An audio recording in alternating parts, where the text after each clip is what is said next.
Plague ಸಾಂಕ್ರಾಮಿಕ ರೋಗದಿಂದಾಗಿ ಸಾವಿತ್ರಿಬಾಯಿ ಫುಲೆ ಅವರು 1897 March 10ರಂದು ಮಹಾರಾಷ್ಟ್ರದ ಪುಣೆಯಲ್ಲಿ ನಿಧನರಾದರು. ಅವರು ದೇಶದ ಮೊದಲ ಮಹಿಳಾ ಶಿಕ್ಷಕಿ, ಸಮಾಜ ಸುಧಾರಕಿ, ತತ್ವಜ್ಞಾನಿ ಮತ್ತು ಕವಯಿತ್ರಿಯೂ ಆಗಿದ್ದರು. ಫುಲೆಯವರ ಇಡೀ ಜೀವನ ಮಹಿಳಾ ಕಲ್ಯಾಣಕ್ಕಾಗಿ ಮುಡಿಪಾಗಿತ್ತು. ಮಹಿಳಾ ಶಿಕ್ಷಣ ಮತ್ತು ಮಹಿಳಾ ಹಕ್ಕುಗಳ ಹೋರಾಟದ ಜೊತೆಗೆ ಸಾವಿತ್ರಿಬಾಯಿ ಫುಲೆ ಅವರು ಸಮಾಜದಲ್ಲಿ ಪ್ರಚಲಿತದಲ್ಲಿರುವ ಅಸ್ಪೃಶ್ಯತೆ, ಸತಿ ಪದ್ಧತಿ ಮತ್ತು ಬಾಲ್ಯ ವಿವಾಹದಂತಹ ಅನಿಷ್ಟಗಳನ್ನು ವಿರೋಧಿಸಿದರು ಮತ್ತು ತಮ್ಮ ಜೀವನದುದ್ದಕ್ಕೂ ಅವುಗಳ ವಿರುದ್ಧ ಹೋರಾಟವನ್ನು ಮುಂದುವರೆಸಿದರು.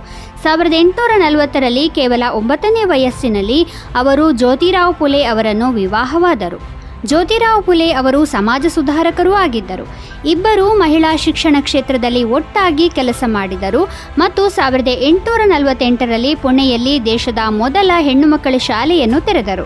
ಇದರ ನಂತರ ಗಂಡ ಮತ್ತು ಹೆಂಡತಿ ಇಬ್ಬರೂ ಸೇರಿ ಹೆಣ್ಣು ಮಕ್ಕಳಿಗಾಗಿ ಇನ್ನೂ 17 ಶಾಲೆಗಳನ್ನು ತೆರೆದರು. ಸಾವಿತ್ರಿಬಾಯಿ ಫುಲೆ ಅವರು ಮಹಿಳಾ ಶಿಕ್ಷಣ ಮತ್ತು ಅವರ ಹಕ್ಕುಗಳಿಗಾಗಿ ಮಾಡಿದ ಕೆಲಸದಿಂದಾಗಿ ಸಾಕಷ್ಟು ಕಷ್ಟಗಳನ್ನು ಸಹಿಸಿಕೊಳ್ಳಬೇಕಾಯಿತು. ಆದರೂ ಅವರು ಮಹಿಳಾ ಶಿಕ್ಷಣಕ್ಕಾಗಿ ಹೋರಾಡಿದರು ಮತ್ತು ಅದರಲ್ಲಿ ಯಶಸ್ಸನ್ನು ಸಾಧಿಸಿದರು. ಇಂದು ಅವರು ದೇಶದ ಮೊದಲ ಆಧುನಿಕ ಸ್ತ್ರೀವಾದಿಗಳಲ್ಲಿ ಒಬ್ಬರಾಗಿದ್ದಾರೆ. ಸೆಂಟ್ರಲ್ ಇಂಡಸ್ಟ್ರಿಯಲ್ ಸೆಕ್ಯೂರಿಟಿ ಫೋರ್ಸ್ ಅಂದರೆ CISF ಸಂಸ್ಥಾಪನಾ ದಿನವನ್ನು ಆಚರಿಸುತ್ತದೆ. CISF ಅನ್ನು 1968ರಲ್ಲಿ ವಿಶೇಷ ಕಾಯಿದೆಯ ಅಡಿಯಲ್ಲಿ ಸ್ಥಾಪಿಸಲಾಯಿತು ಮತ್ತು ಅದು 1969ರ ಮಾರ್ಚ್ 10ರಂದು ಅಸ್ತಿತ್ವಕ್ಕೆ ಬಂದಿತು. CISF ಬಾಹ್ಯಾಕಾಶ ಇಲಾಖೆ, ಪರಮಾಣು ಶಕ್ತಿ ಇಲಾಖೆ, ವಿಮಾನ ನಿಲ್ದಾಣಗಳು, ಬಂದರುಗಳು, ಮಹಾನಗರಗಳು ಮತ್ತು ಐತಿಹಾಸಿಕ ಸ್ಮಾರಕಗಳಂತಹ ಕಾರ್ಯತಂತ್ರದ ಸ್ಥಾಪನೆಗಳನ್ನು ರಕ್ಷಿಸುತ್ತದೆ. ಇದು ಖಾಸಗಿ ವಲಯದ ಘಟಕಗಳು ಮತ್ತು ದೆಹಲಿಯ ಪ್ರಮುಖ ಸರ್ಕಾರಿ ಕಟ್ಟಡಗಳಿಗೆ ಭದ್ರತೆಯನ್ನು ಒದಗಿಸುತ್ತದೆ. ಜೊತೆಗೆ CISF ವಿಶೇಷ ಭದ್ರತಾ ಗುಂಪು ವಿಭಾಗವನ್ನು ಹೊಂದಿದೆ. ಇದು ಅನೇಕ ಪ್ರಮುಖ ವ್ಯಕ್ತಿಗಳಿಗೆ ಭದ್ರತೆಯನ್ನು ಒದಗಿಸುತ್ತದೆ. ಈ ಭದ್ರತೆಯನ್ನು X, Y, Z ಮತ್ತು Z+ ವರ್ಗಗಳ ಅಡಿಯಲ್ಲಿ ವರ್ಗೀಕರಿಸಲಾಗಿದೆ. CISF ಕೇವಲ 3 ಬೆಟಾಲಿಯನ್ಗಳು ಮತ್ತು 2800 ಸಿಬ್ಬಂದಿಗಳೊಂದಿಗೆ ಪ್ರಾರಂಭವಾಗಿತ್ತು. ಉಡುಪಿ ರಾಮಚಂದ್ರ ರಾವ್ ಅವರು 1932ರ ಮಾರ್ಚ್ 10ರಂದು ಕರ್ನಾಟಕದಲ್ಲಿ ಜನಿಸಿದರು. ಅವರು ದೇಶದ ಬಾಹ್ಯಾಕಾಶ ವಿಜ್ಞಾನಿ ಮತ್ತು ಭಾರತೀಯ ಉಪಗ್ರಹ ಕಾರ್ಯಕ್ರಮದ ವಾಸ್ತುಶಿಲ್ಪಿ.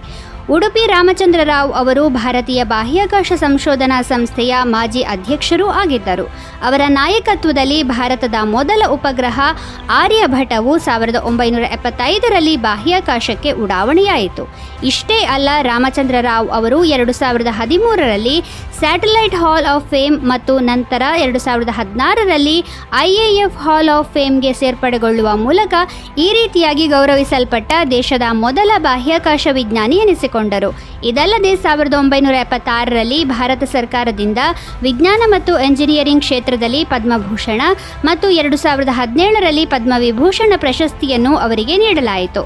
ಉಡುಪಿ ರಾಮಚಂದ್ರ ರಾವ್ ಅವರು 2017ರ ಜುಲೈ 24ರಂದು ಬೆಂಗಳೂರಿನಲ್ಲಿ ನಿಧನರಾದರು. 1876ರ ಮಾರ್ಚ್ 10ರಂದು ಟೆಲಿಫೋನ್ ಸಂಶೋಧಕ ಅಲೆಕ್ಸಾಂಡರ್ ಗ್ರಹಾಂ ಬೆಲ್ ಅವರು ದೂರವಾಣಿಯ ಆವಿಷ್ಕಾರಕ್ಕಾಗಿ ಪೇಟೆಂಟ್ ಪಡೆದರು. ಆವಿಷ್ಕಾರದ ನಂತರ ಗ್ರಹಾಂ ಬೆಲ್ ಮೊದಲ ಸಂದೇಶವನ್ನು ತನ್ನ ಪಾಲುದಾರ ವ್ಯಾಟ್ಸನ್ಗೆ ತಿಳಿಸಿದ್ದರು.